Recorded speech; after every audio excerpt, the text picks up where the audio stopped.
ভাইয়া বিষয়টা আসলে না বোঝার মতো কিছু না। ঘটনা হইলে আপনি যেহেতু আমার নিজের আইডল এবং আমার নিজের নত্র এলাকায় আপনি একটা আইডল, এই যে মাথায় রেখে যে জিনিসটা আমরা প্ল্যান করছি সেইটা হইলে যেহেতু আপনারা দুইজন ভাইরা আছেন, আপনার শ্বশুরের যেহেতু আরেকটা আইবে তো মাইয়া আছে, ওই মাইয়াটার বিয়ে দিলেই তো আপনারা তিনটে জামাই হয়ে যাবেন। তাই তিন জামাই মিললে আপনার শ্বশুরের এই তিন জামাই যে দেখি একটা টিম কিনবে, টিম কিনলে আমার বিশ্বাস এই টিমের পক্ষ থেকে আপনারা জিতবেন আর আপনি হইবেন আগামী 2 বছরের লগে সেরা জামাই।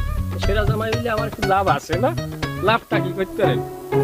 আপনি যদি 2 বছরের লগে সেরা জামাই হন, আপনার স্নেহের হাতটা আমার তাজ্জটার উপরে থাকবে ভাইয়া। আমার স্নেহের হাত তোমার মাথায় রাখার জন্য এত কষ্ট করতেছো? জি ভাইজান। তোমার মতলব যদিও ভালো ঠেকতেছে না, তারপরেও তুমি যেহেতু আমার স্নেহের হাতের কথা ভাবিছো, ঠিক আছে, আমার শ্বশুর আব্বারে তাহলে আমি কবানে একটা টিম কেনার জন্য, কিন্তু ভেজাল তো আর একটা মাথায় রাখি।